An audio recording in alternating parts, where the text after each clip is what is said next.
Hi, I'm Jonathan, Technology Program Assistant at the Learning Center.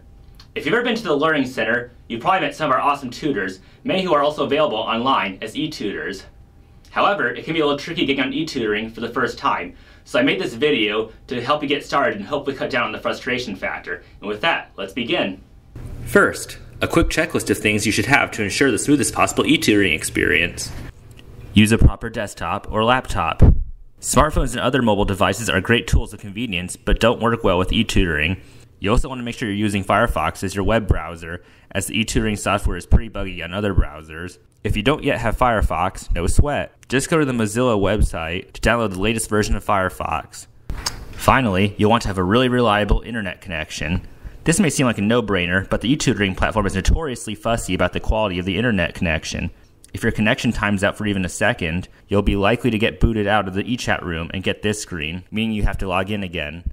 So find somewhere with a strong internet signal.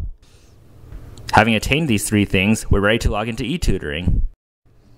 Near the top of the PSU Learning Center's eTutoring page, where you most likely currently are, click on the gigantic button that says Get Tutoring Here.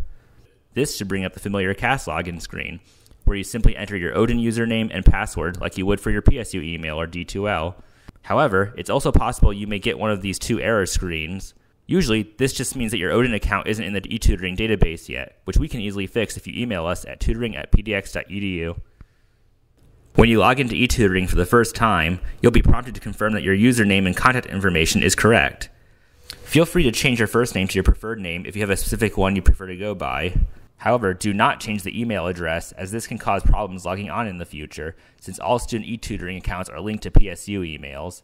It is thus recommended that you type in the same password as you would for your Odin or PSU email. As a totally optional feature, you can also choose to receive automatic email or text notification when a tutor answers a question you previously submitted. After you've read the terms of use and acknowledged them by checking the box, you can click Update Profile to start your e-tutoring experience. The page we're on right now is the student home page, or the main menu, where you'll see all the main features of eTutoring. Note that all of these features are also listed side by side in the navigation bar above. The live tutoring panel, as its name suggests, shows which tutors are currently available for real-time tutoring sessions. Here we can see, sadly, that no tutors are online right now. However, we can easily check which tutors and subjects will be available later today in the panel below. This feature is very handy as it takes into account temporary schedule changes. For example, if a tutor is out sick or traveling, that may not be reflected in the regular e-tutoring schedule on the front page. Thankfully, e-tutoring provides other ways for you to get help even when tutors aren't currently online. The e-questions feature provides a convenient space where you can post written questions at any time. Simply click on the eQuestions link and post a new question. Before posting a question, you'll be reminded that eQuestions is not for simply copying and pasting problems for your homework or tests and expecting to get answers from the tutor. Thus, in addition to specifying your subject area, you'll be required to fill out every field before you can submit your eQuestion.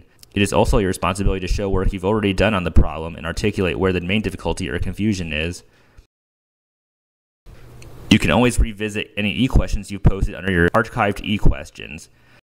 Simply click under the appropriate topic name to review your question, as well as tutors' responses when they become available. When you do get a tutor reply, you'll see a new red icon under the status of the appropriate question. Clicking on the question allows you to review the response and follow up with more questions or clarification where appropriate. However, if you have a very general question, sometimes it's better and easier to check out the resources panel, where tutors upload popular reference material for their respective subjects. If you're having calculator trouble in your math class, for instance, you'll find in the math subject a link to various instructional videos walking you through various TI calculator functions and features. What's nice about this is that the tutors describe the context for all the links, so you won't have to spend hours finding the right video or handout relevant to you. Of course, the most powerful and impactful aspect of the e-tutoring experience is actually getting to interact with tutors in live e-tutoring sessions.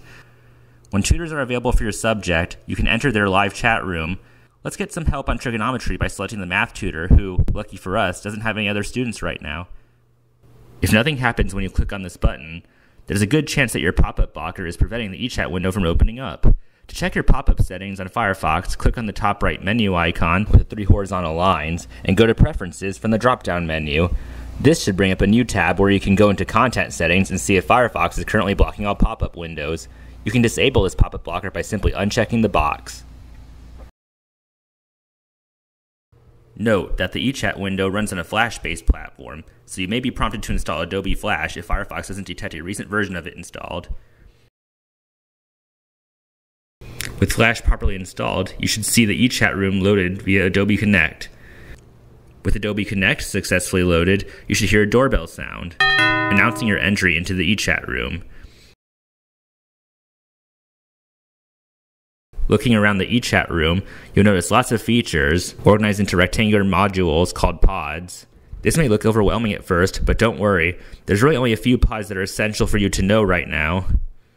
The most basic pod is the attendee list, which shows you who is currently in the room.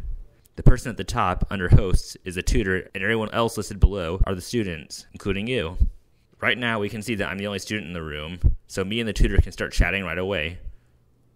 Communication is initiated through the chat box, where you can exchange text messages in real time. We can see here that the tutor has acknowledged our entry and is confirming what material we need to help with. Try to communicate with the tutor in a clear but respectful manner so they can best help you. If the tutor determines the question is appropriate and they can help with it, they'll promote you to presenter status, which means you are now officially in the session, and you can use the other interactive features in the room, such as this whiteboard. You can also upload documents and even share your screen.